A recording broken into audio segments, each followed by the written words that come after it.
Hey, welcome again. Sara Amos and I are talking about Adult Day and what does Adult Day look like in Culpeper.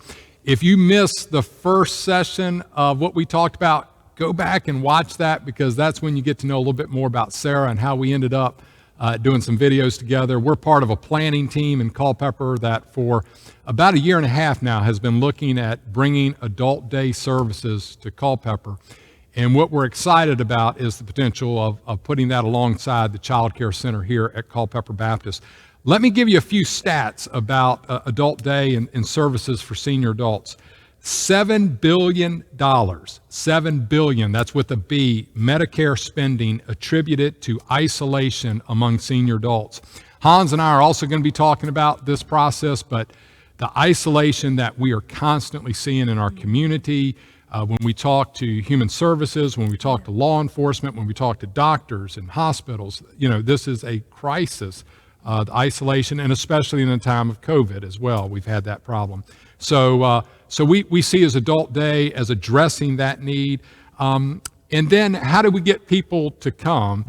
And one of the stats we read, 85% of people in our culture would prefer an intergenerational setting if they needed care services. So one of the things we like to think about is inviting that senior adult in and say, hey, we value you. You need to help us with reading to a 3-year-old. Yep. We want you to come alongside and help us mentor some children. And so we look forward to those aspects. And then the beauty of our church and our child care center is our child care center is 71 years old. And we're already a multi-generational child care center. There is no greater joy than when I get to meet a senior adult who came to our child care center as a preschooler. That's great.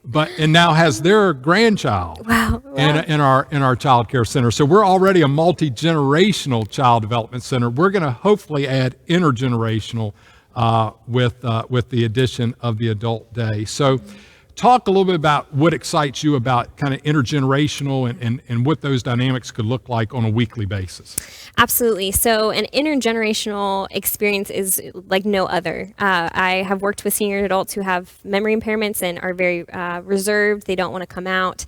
But you put a kid in their arms and they're a whole new person. You just can't even recognize them sometimes.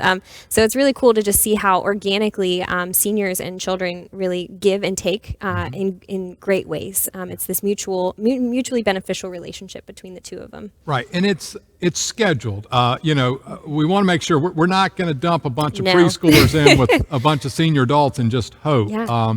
There will be times that, and that's why Amy Martin and Erica have been such a part of this planning process. There'll be times we'll bring preschoolers down to the Adult Day space. There'll be times we take the Adult Day folks up to the preschool space, and we'll schedule some really cool activities. Absolutely, yeah.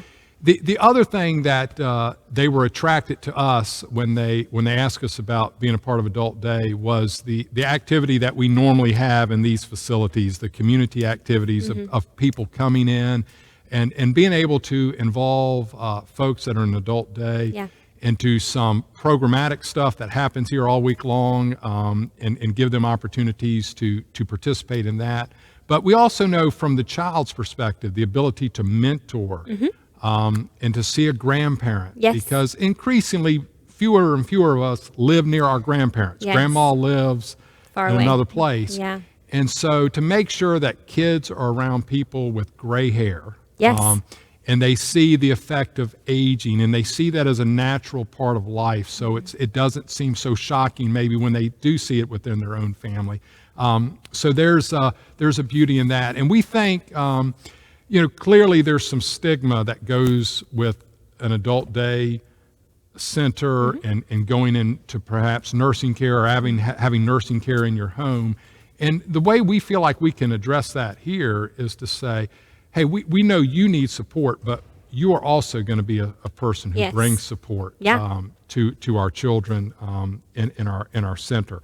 Some other stats involving younger kids, 46% difference in the likelihood of kids starting at-risk behaviors. They're less likely to do it if they have an adult, an older adult in their life, investing in their life. And one of the pictures that I just have in my mind, some of my favorite times to leave the church at the end of the day is usually in the spring, those first warm days. And I go to my car in the parking lot, and I can look up and I can see all those babies up on our playground deck. Yes, yeah. And then I look all the way over to our playground, and it seems like there's 1,000 children over there.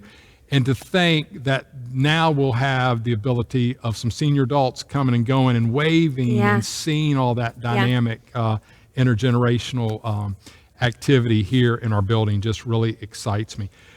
What else have you seen in Adult Day with intergenerational that really just attracts you? Yeah, I think you brought up a good point that it will be planned and it will be very intentional. We'll be creating environments where children and seniors can interact in a healthy way with choice, and it just brings out such a sense of purpose for our senior adults, especially if they are struggling with their own challenges, but it shows them that they still have meaning and value in our community.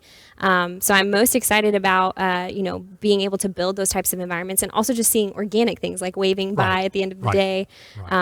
It's really going to be a great opportunity. And that value to senior adults, because I think that's a problem we've had as our culture, and that's why places like Virginia Tech are spending a lot of effort trying to figure this out. We also have a relationship with George Mason University in this process with Dr. Tompkins. And we need senior adults to make sure they have value. And we think this is just a great way to help them see. So they go home at the end of the day and, helped a 4-year-old learn to read. And my mom was primarily a kindergarten and first grade teacher most of her career. And I've talked to a lot of those kind of teachers. And they say their greatest investment was helping a child learn to read, because once they know how to read, it changes their lives. Do anything, And to think that we'd be doing that on a regular basis here in our center. All right, so we talked a little bit more about intergenerational. The next session, we're going to talk a little bit about our space. And we actually just finished a design meeting today. And so we're going to talk about what kind of spaces will be here for intergenerational care that we're real excited about. So be sure to watch us on our next session. Thanks for joining us today.